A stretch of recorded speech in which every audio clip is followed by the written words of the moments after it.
ساری زندگی جو کوشش میں لگا رہتا ہے نا، اگر اللہ انسان سے یہ چاہتے ہیں نا کہ جی اس کا بڑا گھر ہو، اگر اللہ کی نظر میں کامیابی ہوتی، ہماری نظر میں یہ کامیابی ہے بڑا گھر، بڑی گاڑی، بڑی، اگر اللہ کی نظر میں یہ کامیابی ہوتی تو اس دنیا میں سب سے بڑا گھر کس کا ہوتا؟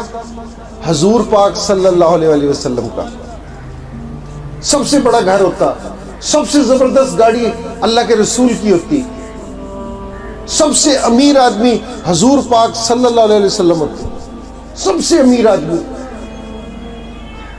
حضور پاک صلی اللہ علیہ وسلم نے کبھی ایک دن میں 2 دفعہ کھانا نہیں کھایا۔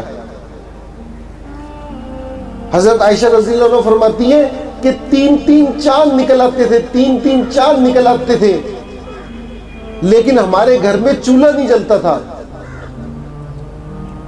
کہ کھجور پہ اور آب زمزم پہ گزارا ہوتا تھا۔ دونوں جہان کے مالک، یہ مالک کے گھر کا حال ہے۔ ایک دفعہ حضرت ابو بکر صدیق رضی اللہ عنہ آئے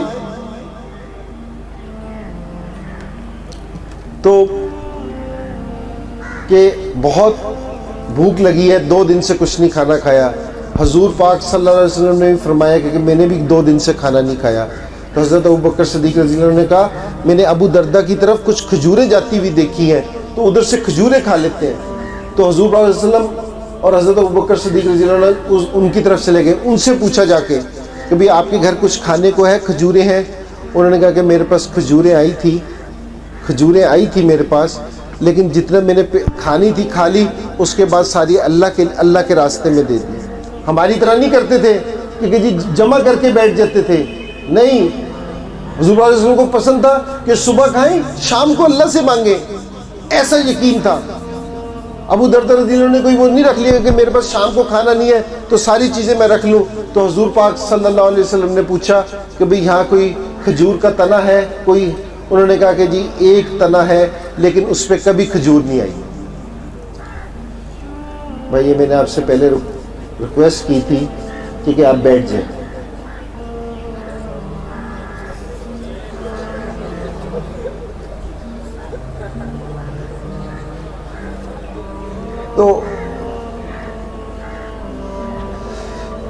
تو کئی پوچھا کہ کوئی یہاں کھجور کا تنا ہے؟ تنا انہوں نے بتایا کہ جی ایک تنا ہے جس پہ کبھی کھجور نہیں آئی۔ حضور پاک صلی اللہ علیہ وسلم نے کہا اس تنے کے پاس جانا، چادر بچھانا اور میرا نام لینا۔ انہوں نے چادر بچھا کے تنے سے نام لیا تو تنے میں سے کھجوریں گرنے لگ گئی۔ تو جس ٹائم پوری چادر بھر گئی، وہ چادر بھر کے لے آئے واپسی، تو حضور پاک صلی اللہ علیہ وسلم نے واپسی پہ پوچھا اس تنے سے منع کر آئے تھے؟ تو انہوں نے کہا کہ جی منع کر دیا تھا۔ اس نے کہا کہ اگر تم منع نہ کرتے تو وہ قیامت تک اسی طرح ہی کھجوریں دیتا رہتا۔ اللہ کے رسول کو کسی چیز کی کمی نہیں تھی کہ اللہ کے رسول کے یہاں کسی چیز کی کمی تھی، لیکن ہمیں سکھانے کے لیے کہ یہ چیزیں ضروری نہیں ہیں۔ جنگ ہو رہی تھی، 1400 صحابہ پیاسے، کچھ صحابہ آئے، انہوں نے کہا کہ جی 1400 صحابہ پیاسے ہیں تو پیاس نہیں کیا کریں؟ حضور علیہ وسلم نے کہا کسی چیز میں تھوڑا سا پانی لے کے آؤ۔ وہ ایک کٹورے میں تھوڑا سا پانی لے کے آئے، آپ صلی اللہ علیہ وسلم نے اپنی انگلی مبارک اس میں اس طرح ڈبوئی، آپ کی چاروں انگلیوں میں سے چشمے نکلنے شروع ہو گئے پانی کے۔ 1400 لوگوں نے پانی پیا، 1400 لوگوں نے۔ اور صحابہ کہتے تھے کہ اگر 1,00,000 لوگ بھی ہوتے وہ بھی پی لیتے، اور آب زمزم سے بھی زیادہ پاکیزہ پانی تھا وہ۔ تو اللہ کے رسول کو کسی چیز کی کمی تھی؟ جنگ ہو رہی تھی، کھانا نہیں تھا کسی کے پاس۔ ایک صحابی ہیں حضرت جابر رضی اللہ عنہ، ان کی بیوی نے ان سے کہا کہ میرے پاس ایک بکری ہے، بکری کا بچہ ہے چھوٹا سا، اس کو میں ذبح کرتی ہوں، آپ حضور پاک صلی اللہ علیہ وسلم کو اور تھوڑے سے ساتھیوں کو نا کھانے پہ بلا لیں۔ تو انہوں نے جا کے کہا، تو حضور پاک صلی اللہ علیہ وسلم نے سارے صحابہ کو کہہ دیا کہ بھئی جابر رضی اللہ عنہ نے، جی جابر نے کھانا کیا، جی کھانا کیا ہے۔ تو وہ فوراً بھاگتے ہوئے اپنی بیوی کے پاس آئے کہ اللہ کے رسول نے تو ساروں کو ہی کھانے کا کہہ دیا۔ انہوں نے کہا کہ آپ نے اللہ کے رسول کو بتا دیا تھا کہ کتنا کھانا تھا؟ انہوں نے کہا کہ جی میں نے بتا دیا تھا کتنا کھانا تھا۔ انہوں نے کہا کہ پھر اللہ جانے اور اللہ کا رسول جانے۔ تو جس ٹائم وہ پہنچ گئے، سارے صحابہ پہنچ گئے، تو تو وہ جس میں کھانا پکا ہوا تھا وہ حضور صلی اللہ علیہ وسلم کے ساتھ رکھا انہوں نے. آپ صلی اللہ علیہ وسلم نے تھوڑا سا وہ ہٹا کے کھانا دینا شروع کیا. سارے 1400 صحابہ کھانا کھا گئے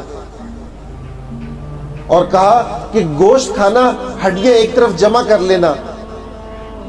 تو جس دن ساروں نے کھانا کھا لیا, ڈھکنا اٹھایا تو جتنا کھانا بنا ہوا تھا اتنے کا اتنا کھانا بنا ہوا تھا. ہڈیوں کو اپنے قریب بلایا, اس پہ ہاتھ پھیرا, دوبارہ بکری کا بچہ بن گیا. تو اللہ کے رسول کو کسی چیز کی کمی تھی, لیکن بھئی یہ ہمیں سکھانے کے لیے, ہمیں بتانے کے لیے کہ بھئی یہ دنیا ضروری نہیں ہے.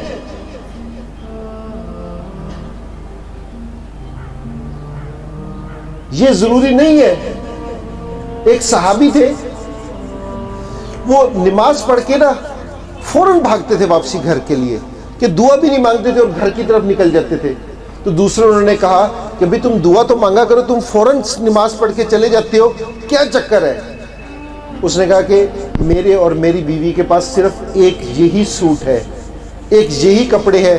میں نماز پڑھنے آتا ہوں تو وہ بغیر کپڑوں کی ہوتی ہے, جس ٹائم میں واپسی جا کے وہ کپڑے پہن کے وہ نماز ادا کرتا ہوں. ایسی حالت میں بھی نہیں چھوڑتے تھے.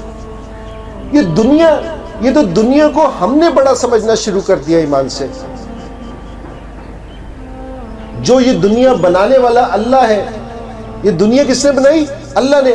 اللہ کیا کرے کہ یہ متاع الغرور ہے, دھوکے کا گھر ہے, مکڑی کا جالا ہے. اللہ کی نظر میں اس دنیا کی اہمیت ہے نا, ایک مکھی کے پر کے برابر, مچھر کے پر کے برابر بھی نہیں ہے. اگر اللہ کے سامنے اس دنیا کی حیثیت مچھر کے پر سے زیادہ ہوتی تو اللہ کسی بھی دوسرے مسلمان کے علاوہ کسی کو کوئی چیز دنیا نہ دیتے. اللہ کی نظر میں اس کی حیثیت ہی نہیں ہے.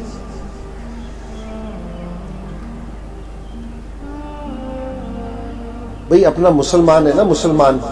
آپ اس کالج میں ایڈمیشن لیا ہے آپ نے, کسی مقصد ہوگا نا آپ کا سامنے کہ بھئی میں نے یہ بننا ہے, یہ پڑھنے کے بعد, یہ کرنے کے بعد میں نے یہ کرنا ہے نا سامنے. تھوڑے سے عرصے کے لیے آئے ہیں, کوئی 2 سال کے لیے, کوئی 3 سال کے لیے, اسی طرح.